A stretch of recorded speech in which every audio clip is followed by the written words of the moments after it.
दोस्तों आदाब, नमस्कार, सत श्री अकाल। फिर से आपका स्वागत है हमारे चैनल क्राइम और स्टोरी में। दोस्तों आज मैं आपको साल 2013 की एक ऐसी गैंग रेप की कहानी सुनाने जा रहा हूं, जिस कहानी ने उस समय पूरे मुंबई को हिलाकर रख दिया था और आज उस कहानी को पूरी दुनिया शक्ति मिल रेप कांड के नाम से जानती है। और इस घटना की सबसे खास बात यह है कि जिस महिला के साथ इस रेप कांड को अंजाम दिया गया था, वह महिला कोई आम महिला नहीं होती है, बल्कि वह एक जाने माने इंग्लिश न्यूज चैनल की फोटो जर्नलिस्ट होती है। इस घटना को कितनी बेरहमी से अंजाम दिया गया था, इस बात की अंदाजा इससे लगाया जा सकता है कि मुंबई हाई कोर्ट ने इस केस में पकड़े गए आरोपियों के मृत्यु दंड की सजा को आजीवन कारावास में बदल दिया था। और सजा बदलते हुए जज ने यह कहा था कि इस तरह के अपराधियों को मौत की सजा देना इनके लिए मुक्ति के बराबर है।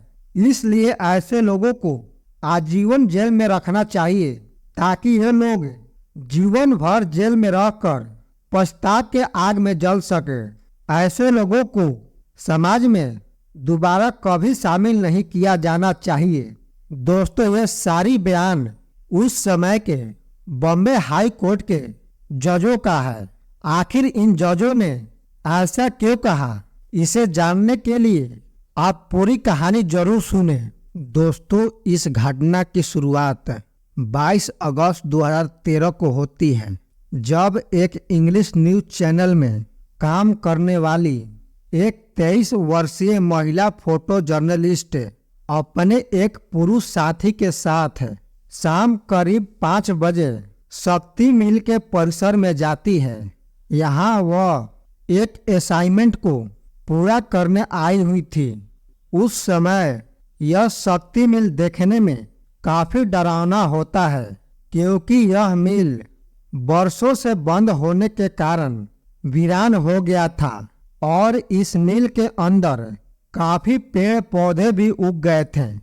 इसलिए इस मिल का हालत काफी खराब हो गया था। इस मिल की दीवारें भी खंडहर हो चुकी थी। इसलिए अब यह जगह शहर के जुआरियों और नशेड़ियों का अड्डा बन गया था।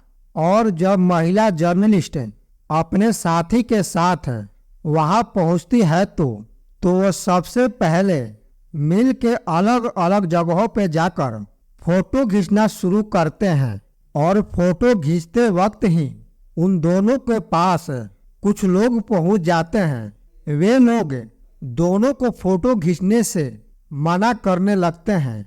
इसके पीछे के कारण वे लोग यह बताते हैं कि फोटो खींचने से पहले आप लोगों को हमारे बॉस से परमिशन लेनी पड़ेगी।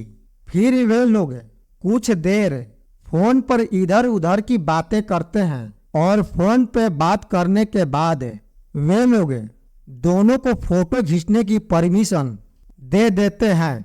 इसके साथ ही वे लोग महिला और उसके साथी को अंदर चलने के लिए कहते हैं। अंदर वे लोग उन्हें कुछ दिखाना चाहते थे, इसलिए महिला और उसका पुरुष साथी कुछ देर बाद अंदर चले जाते हैं। मगर अंदर जाते ही ये लोग अपना असली रंग दिखाना शुरू कर देते हैं। दरअसल दोस्तों ये लोग अपराधी प्रवृत्ति के व्यक्ति होते हैं और उस समय इनकी संख्या करीब 5 लोगों की होती है। और अंदर जाते ही इनमें से एक व्यक्ति एक बियर की बोतल तोड़ पुरुष साथी के गर्दन के ऊपर तान देता है और बोतल के ताने हुए वह दोनों को चुपचाप रहने के धमकी देता है। ऐसा होते देख वे दोनों महिला जर्नलिस्ट और उसका पुरुष साथी बुरी तरह से डर जाते हैं। उन्हें समझ नहीं आता है कि आखिरकार ये लोग उनके साथ ऐसा क्यों कर रहे हैं। उन्हें पहले यह लगता है कि ये लोग चोर और लुटेरे हैं और ये सब उनसे पैसा लूटना चाहते हैं। इसलिए महिला जर्नलिस्ट अपने पास रखे पैसे और मोबाइल को उन सभी अपराधियों को देने लगती है। वो महिला मोबाइल देते हुए यह कहती है कि ये मोबाइल 30,000 रुपयों की है, तुम चाहो तो हमारे पास जो भी है वह सब कुछ ले लो, मगर हमें यहाँ से जाने दो। मगर वे लोग ना तो पैसा लेते हैं और ना ही मोबाइल, उल्टा वे लोग दोनों को पीटना शुरू कर देते हैं। इसके बाद वे लोग पुरुष साथी के बेल्ट को खोलकर बेल्ट से उसका हाथ बांध देते हैं।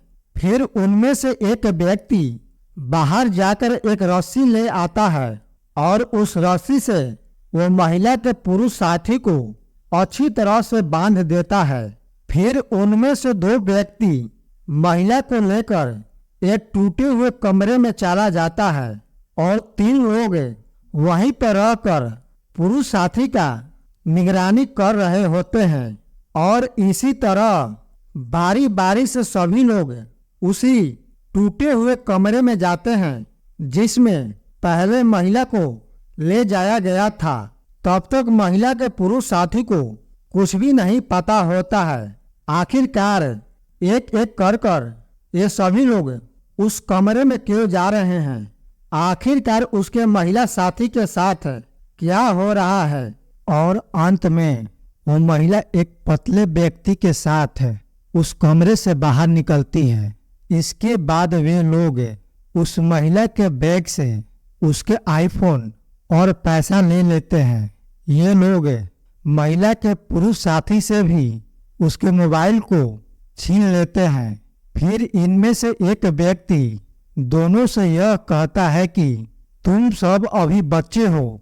फिर दोनों को वे लोग पास ही के रेलवे लाइन के पास ले जाते हैं, जहां वे लोग हम मिल के कंपाउंड में जा रहे हैं, तुम लोग यहाँ से सीधे महालक्ष्मी नगर स्टेशन की तरफ चले जाना और किसी से भी कुछ भी नहीं बताना कि तुम्हारे साथ क्या हुआ है। फिर वे लोग वहां से चले जाते हैं। उन लोगों को वहां से जाते ही पुरुष साथी महिला से पूछता है कि तुम्हारे साथ क्या हुआ था। तब डरे सहमे महिला अपने पुरुष साथी को बताती है कि इन लोगों ने मेरे साथ करीब 6 बार बलात्कार किया। उसके प्राइवेट पार्ट के अंदर दर्द भी हो रहा था और उसके अंदर से ब्लीडिंग भी हो रही थी। इसलिए महिला अपने पुरुष साथी से खुद को जसलोक हॉस्पिटल में ले चलने के लिए कहती है। इसके बाद पुरुष साथी अपने बॉस को कॉल लगाकर सारी कहानी बता देता है। फिर वह रिक्शा पकड़ महिला को लेकर जसलोक हॉस्पिटल की तरफ निकल पड़ता है। रास्ते में बॉस भी उन दोनों के साथ हो जाते हैं। फिर तीनों जसलोक हॉस्पिटल में पहुंच जाते हैं, जहां महिला के ट्रीटमेंट करने आए डॉक्टर महिला को देखते ही यह समझ जाता है कि महिला के साथ गैंग रेप जैसी घटना को अंजाम दिया गया है। इसलिए डॉक्टर इस बात की सूचना पुलिस को दे देता है और कुछ देर बाद मुंबई पुलिस भी वहां पहुंच जाती है। अब तक महिला का काफी ट्रीटमेंट हो चुका था और अब वो पहले से काफी ठीक थी। वहां पुलिस को पहुंचने के बाद जब यह मालूम चलता है कि जिस महिला के साथ गैंग रेप जैसी शर्मनाक घटना को अंजाम दिया गया है वो महिला एक जानी मानी फोटो जर्नलिस्ट है, तो इस बात से पुलिस को होश उड़ जाते हैं, क्योंकि पुलिस को यह बात समझ में आ गया था कि अब यह मामला पूरे देश में छा जाएगा, और होता भी यही है। देखते देखते ही यह मामला पूरे देश के मीडिया में चर्चा का विषय बन जाता है। टीवी से लेकर सड़कों तक जोरों से विरोध प्रदर्शन और बहसबाजी शुरू हो जाती है, जिससे मुंबई पुलिस की काफी बदनामी हो रही थी। लोग दोषियों को जल्द से जल्द पकड़ने और उन्हें कड़ी से कड़ी सजा दिलाने की मांग कर रहे थे, जिससे पुलिस के ऊपर दोषियों को जल्द से जल्द पकड़ने का दबाव बनता जा रहा था, इसलिए पुलिस किसी भी कीमत में अब दोषियों को पकड़ लेना चाहती थी। फिर पुलिस पीड़िता के मदद से उन आरोपियों के स्केच तैयार करती है और इन स्केचों को अलग अलग जगहों पर जाकर लोगों को दिखाया जाता था। इस तरह पुलिस अपनी छानबीन जारी रखती है। तभी पुलिस को अपने खुफिया सूत्रों से एक ऐसे शख्स के बारे में मालूम चलता है जो इन स्केचों से एक व्यक्ति को पहचान लेता है। इसके बाद पुलिस उस शख्स को अपने पास बुला लेती है जिसने स्केच के माध्यम से एक व्यक्ति को पहचान लिया था, और उसे बुलाने के बाद उस शख्स के बारे में जानकारी इकट्ठा करने लगती है। वह शख्स पुलिस को एक आरोपी के बारे में बताता है जो घटना वाले दिन उसे अपनी गंदी कमीज दे साफ कमीज मंगाया था। फिर पुलिस इस आरोपी को जल्द ही पकड़ लेती है और इस आरोपी के मदद से अन्य 4 आरोपियों को भी गिरफ्तार कर लिया जाता है। इन पकड़े गए आरोपियों का नाम इस प्रकार होता है। पहला आरोपी सिराज खान होता है, दूसरे आरोपी का नाम सलीम अंसारी होता है और तीसरे आरोपी का नाम मोहम्मद कासिम होता है और चौथे आरोपी का नाम विजय यादव होता है, जबकि 5वां आरोपी एक नाबालिग शख्स होता है। पुलिस इन सब पर 352 पन्ने की चार्जशीट दायर कर मुंबई के सेशन कोर्ट में पेश करती है, जहां सेशन कोर्ट 5 में से 3 आरोपियों को मृत्यु दंड की सजा सुनाती है और एक आरोपी को आजीवन कारावास का सजा सुनाया जाता है, जबकि नाबालिग आरोपी को जुवेनाइल कोर्ट में भेज दिया जाता है और जुवेनाइल कोर्ट में ही इस आरोपी के मामला चलता रहता है। मगर 25 नवंबर 2021 को बॉम्बे हाई कोर्ट इन आरोपियों के मृत्यु दंड की सजा को आजीवन कारावास में बदल देती है। इस सजा को बदलते हुए बॉम्बे हाई कोर्ट के जज जस्टिस साधना और पृथ्वीराज चौहान ने यह कहा था कि ऐसे आरोपियों को मृत्यु दंड की सजा देना इन्हें मानसिक पीड़ा से बचाना है।